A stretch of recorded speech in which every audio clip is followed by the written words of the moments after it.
Hello guys, it's me, Alexi, and I'm going to be presenting my project on addiction, specifically how dopamine affects addiction and drug abuse and all of that goes along with it. So, why exactly did I choose this topic? Well, simply put, I like drugs. Not like exactly like taking drugs, no, I don't like that, nor have I tried it. But I'm just intrigued in how it affects your brain chemistry and how you become more dependent on it and all that fun stuff. And so when I told particularly my family about this, my mom's reaction, like I go to tell her like, "Hey, mom, I'm studying drugs." And she's like, "Well, I really hope you're not taking them, son." And I'm like, "No, mom. I'm just going on the internet, searching up information around this, and just relaying that information to you." My sister's reaction was a bit different.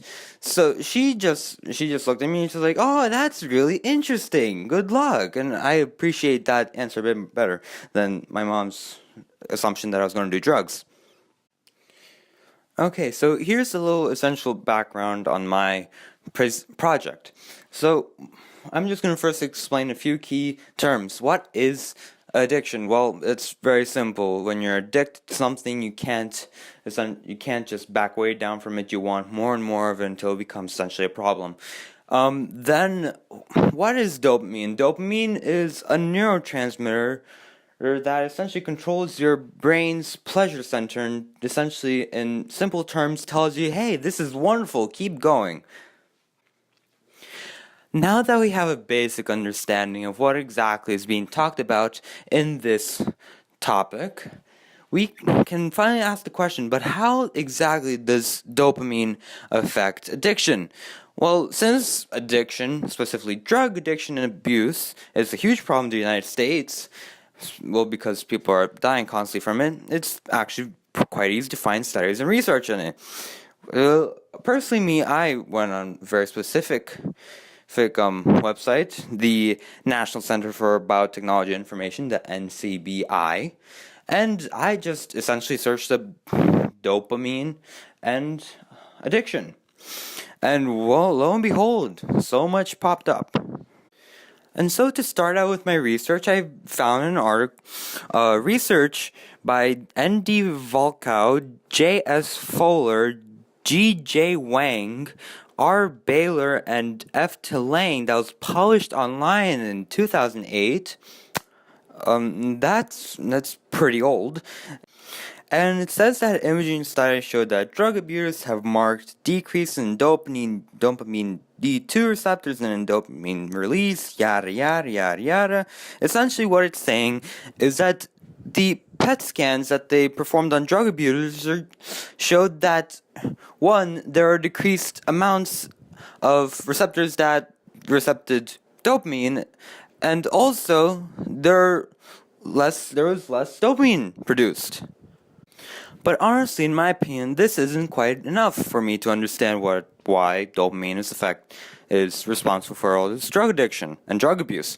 So I went deeper down the rabbit hole onto a different website because I want to keep my research broad. And they essentially say the same thing.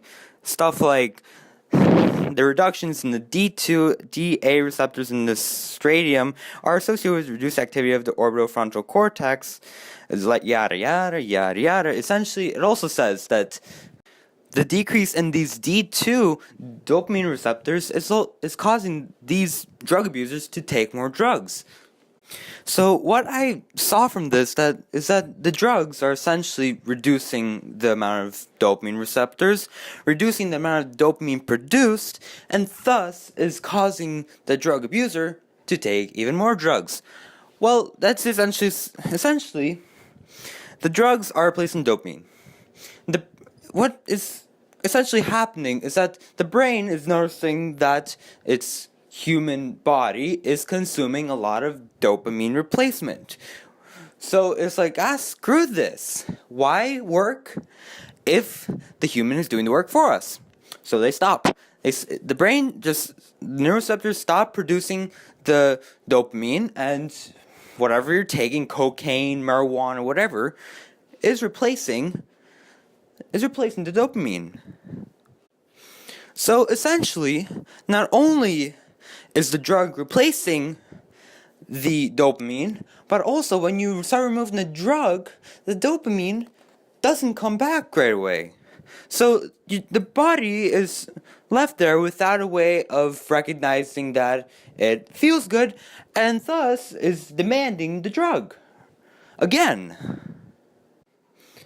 And that's essentially what happens. You take the drug a few many times, and it replaces dopamine in your body, and you're done for. Your brain, whenever you stop taking drugs, your brain's like, no, son, you got to take the drug, or else I'll make you feel very, very bad.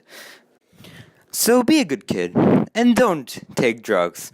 And have your cookie, and your cake, and your Nintendo Switch, and your Yeezys, or whatever the heck you want. And don't be that guy. Because you could end up in prison. And thank you for listening. Have your cookie, eat it, and your cake too, and have a good day.